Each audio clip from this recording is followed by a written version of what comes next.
Berapa banyak dari kita yang hidup hari ini seperti orang yang tidak akan pernah mati? Kita sibuk membangun rumah di bumi, tetapi melupakan rumah di surga. Kita berjuang mati-matian menyiapkan masa depan duniawi, tetapi lalai menyiapkan kekekalan. Lalu saat kita berbicara tentang surga, sejujurnya, apakah kita benar-benar yakin punya tempat di sana? Atau kita hanya menghibur diri dengan angan-angan rohani? Kita bisa menipu sesama manusia, membangun reputasi rohani yang mengagumkan, bahkan menjadi pelayan gereja yang disegani. Tetapi surga tidak menilai berdasarkan popularitas atau jabatan pelayanan. Surga menilai berdasarkan hubungan sejati dengan Yesus, bukan performa lahiriah. Dan hubungan itu dibuktikan dari cara hidup kita sehari-hari. Berapa banyak dari kita yang percaya kepada Yesus, tetapi tetap hidup dalam ketakutan, kecemasan, dan cinta akan dunia. Kita mengenal namanya, tetapi tidak mengizinkan dia memerintah hidup kita. Kita menyebutnya Tuhan, tetapi hidup seolah-olah kita adalah Tuhan atas diri kita sendiri. Itulah tanda bahwa kita tahu tentang Yesus tetapi tidak hidup di dalam dia. Yesus berkata, di rumah Bapakku banyak tempat tinggal. Itu bukan kata penghiburan yang asal-asalan. Itu adalah pernyataan ilahi, sebuah pengingat bahwa rumah sejati kita bukan di dunia yang fana ini. Namun jika cara hidup kita lebih mencerminkan dunia daripada kerajaan Allah, mungkinkah kita hanya sedang membangun rumah di dunia yang akan musnah? Saudara, inilah saatnya kita bertanya secara jujur dan berani. Kalau hari ini Tuhan memanggil kita pulang, akankah kita sungguh diterima di tempat yang telah Yesus sediakan? Jangan sampai kita baru sadar bahwa rumah kekal kita tidak pernah kita siapkan saat kita masih hidup. Halo, shalom umat pemenang. Untuk menjawab pertanyaan ini, kita harus kembali menyelami makna sejati dari peristiwa yang kita peringati, kenaikan Yesus Kristus. Sebuah momen ilahi yang sering dilupakan, tetapi sesungguhnya menyimpan rahasia kekekalan bagi umat percaya. Hari ini kita memperingati kenaikan Yesus Kristus. Tapi mari jujur, bagi sebagian orang, ini hanya tanggal merah. Tidak lebih dari upacara liturgi tahunan tanpa makna pribadi. Namun hari kenaikan seharusnya menjadi tanda profetik, deklarasi surgawi. Dia pergi bukan untuk meninggalkan kita, tetapi untuk menyiapkan tempat bagi kita. Kenaikan bukan akhir dari pelayanan Yesus, tetapi awal dari fase surgawinya sebagai imam besar yang hidup dan terus bekerja.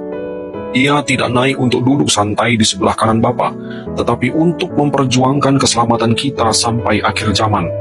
Inilah peran aktif Kristus di surga, menjadi pengantara dan penyedia tempat bagi orang-orang kudus. Namun ironisnya, banyak orang Kristen hidup tanpa kesadaran akan realitas surgawi ini. Kita memperingati kenaikan Yesus, tetapi tetap hidup dalam kedangkalan rohani. Kita merayakan kemenangannya, tetapi hidup dalam kekalahan karena tidak hidup dalam kuasa yang sama. Kita harus mengerti, surga bukan sekedar destinasi, tetapi tujuan hidup yang membentuk arah, nilai, dan keputusan kita setiap hari. Jika Yesus benar-benar sedang menyiapkan tempat bagi kita, apakah kita juga sedang menyiapkan diri untuk tempat itu?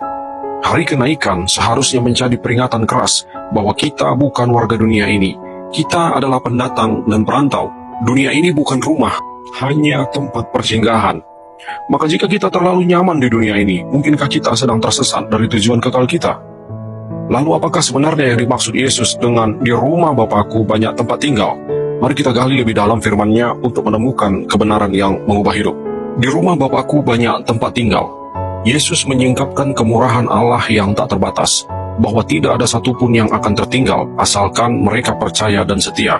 Pernyataan ini menolak ide bahwa surga adalah tempat eksklusif untuk golongan elit rohani. Ini adalah undangan universal, tapi dengan syarat, iman yang sejati dan hidup yang diubahkan.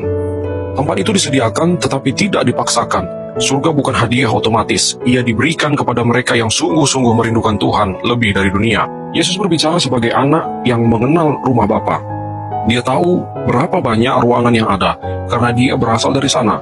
Maka saat dia berkata, aku pergi untuk menyediakan tempat bagimu, itu bukan retorika, itu komitmen surgawinya sebagai pengantara, sebagai juru selamat yang mempersiapkan tempat bagi setiap jiwa yang ditebusnya. Namun perhatikan, dia tidak berkata, aku akan menjemput kalian semua tanpa syarat. Ia berkata, jika aku pergi dan menyediakan tempat, aku akan datang kembali dan membawa kamu ke tempatku. Ini berarti ada respon yang dituntut dari manusia. Keselamatan bukan sekedar pemberian, ia juga menuntut kesetiaan. Jangan tertipu oleh teologi murahan yang mengatakan semua orang baik akan masuk surga. Tidak ada seorang pun yang cukup baik di mata Allah, hanya darah Kristus yang layak. maka satu-satunya jalan menuju rumah Bapa adalah melalui salib, melalui pengudusan, melalui hidup yang taat.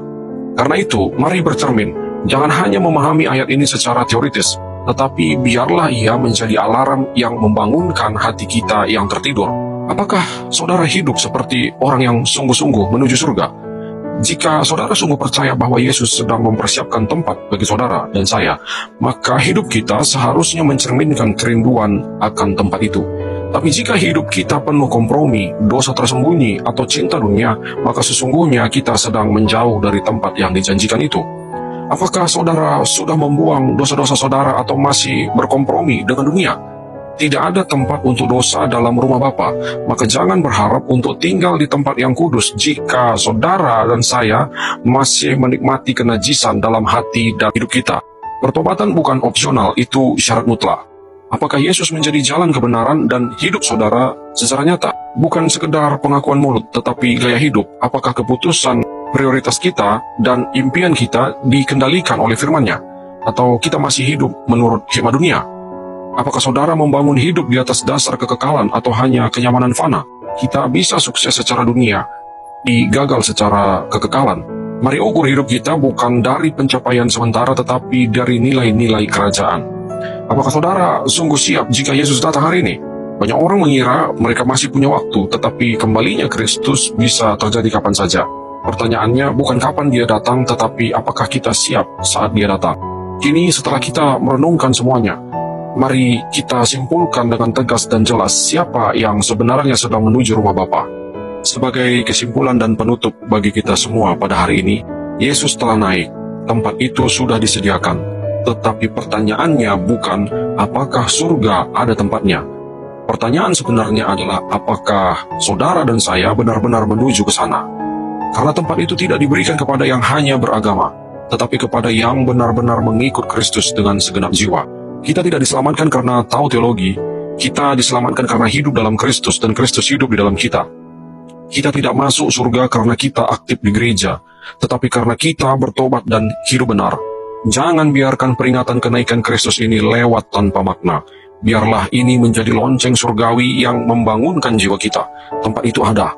Tapi apakah kita benar-benar ke sana? Atau kita hanya menghibur diri dengan harapan palsu? Surga bukan untuk mereka yang mengira mereka layak. Surga untuk mereka yang merendahkan diri, bertobat, dan hidup dalam kebenaran setiap hari. Banyak orang berkata ingin masuk surga, tetapi hidup mereka lebih cocok tinggal di neraka.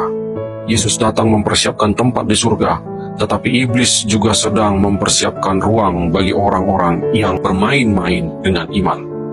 Kalau hidup saudara hari ini tidak cocok untuk tinggal bersama Yesus, jangan mimpi akan cocok tinggal di rumah Bapa. Tuhan Yesus mengasihi saudara.